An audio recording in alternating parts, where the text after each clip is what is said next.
ViacomCBS just fired Nick Cannon over anti-Semitic remarks he made on his podcast. And just before the show, he released his own statement demanding an apology from them for bullying and asking for ownership of his MTV show Wild 'N Out. This comes on the heels of NFL star Deshaun Jackson and Ice Cube posting anti-Semitic stuff as well. And it all comes down to, I feel, people's actual ignorance about history, because, you know, I don't feel like you can run around and say, respect me, if I'm not respecting you. Now, you can have your opinions about folks, but you can't start on people because of their religion, just like people shouldn't be starting on us for our color. I don't understand what's going on. I'm not sure if it's just, oh, I didn't know, I don't know history. If you don't know history, don't say anything until you figure it out. I don't understand. I mean, am I crazy? And Sonny, does that's right. ViacomCBS have legal grounds to fire him here? Well, I don't know what his it seems like contract two looks different like, questions. but yeah, I don't know what his contract looks like, but certainly, generally, you do have grounds to fire someone for bigotry and discrimination. But I will say this, you know, I'm always surprised when you hear, especially someone that's African American, spout anti-Semitism, because there is such a long history, and Whoopi, you know this, of, well, we all know this, of, you know, Jewish people in the civil rights movement being such allies to African Americans. And the notion that anyone that's African American has that blind spot when it comes to the allyship with Jews is kind of shocking to me. I've never had that blind spot, and maybe it's because my mother's father is Jewish. I don't know. But I don't think that you have to be a member of an oppressed group to be an ally and to have empathy for another member of an oppressed group. I mean, I'm not gay, but I will always stand with my LGBTQ brothers and sisters.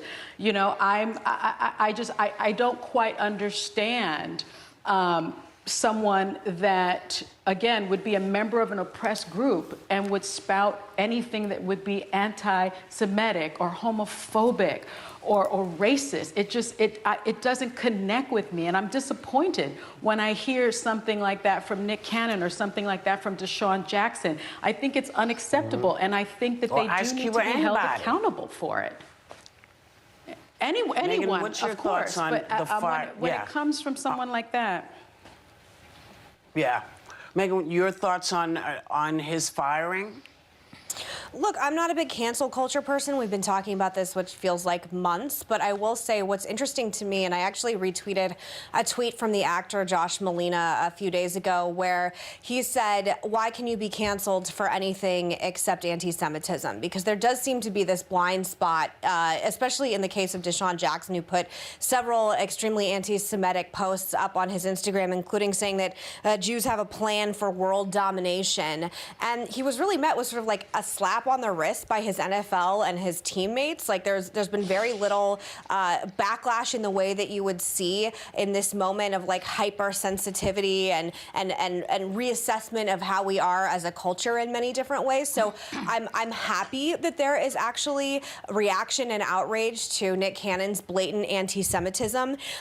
Look, we've been talking about this on the show for years now, but anti-Semitism is on the rise in this country. Per the New York City Police in 2019, hate crimes are up 26%, despite the fact that crime overall in the city was down low. According to the IJC, 84% of Jews surveyed think that anti-Semitism is on the rise in the past 5 years. And I would just like to see more culpability for anti-Semitism in general. There's a lot of people and a lot of media figures and, you know, the leaders of the Women's March who really weren't called to task for a long period of time. And you see people like Ice Cube going on his Twitter and putting extremely incendiary tweets up about the Jewish community and kind of being met with a tepid response at the very least. So I do think we need to take a hard look at why in this moment you can get fired and canceled from society for so many things in so many ways, and some of them are more than justified. Some of them I don't believe are, but anti-Semitism Right. seems to be a thing that, like, it takes a long time. It has to take a long time to build, and it's met with a lot of silence. And I think that's something culturally we as Americans need to take a hard look at. Why is it that it takes so long, and it seems to be the rail that you can keep touching, and there's not a lot of culpability? Well, the other thing, and I'm coming to you, Joy, the other thing about this is that, you know, once you say, you can't talk to me like this, you can't come at me like this, this is 2020. People are not putting up with it. They're just not putting up with it. It's just not going to fly. If it doesn't fly for black people, it doesn't fly for Jewish people, it doesn't fly for Asian people, it doesn't fly. And, you know, people, you talk about the third rail. Well, there were a lot of things that got slipped past on that third rail. This is no more. People are not standing for it. Joy, what's your opinion? Well, you know, people need to start reading their history. They really do. I mean, at this point in time, the 20th century, the Nazis killed 6 million Jews for no reason other than that they were Jewish, as I said before.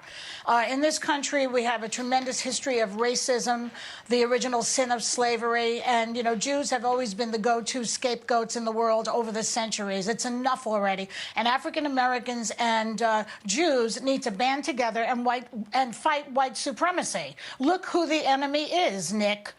Look who the enemy is. It is not your Jewish brother, okay? Get smart, get some education, read up on it. Otherwise, shut up. But, Joy, the thing is, he just came on the show a week ago, and he just graduated from Howard University. He's an extremely educated man, so I don't concede that people necessarily just need education. And I watched the entire clip of his podcast that he did. He is a smart man. I don't think anybody becomes that successful in the entertainment industry. The only answer I have...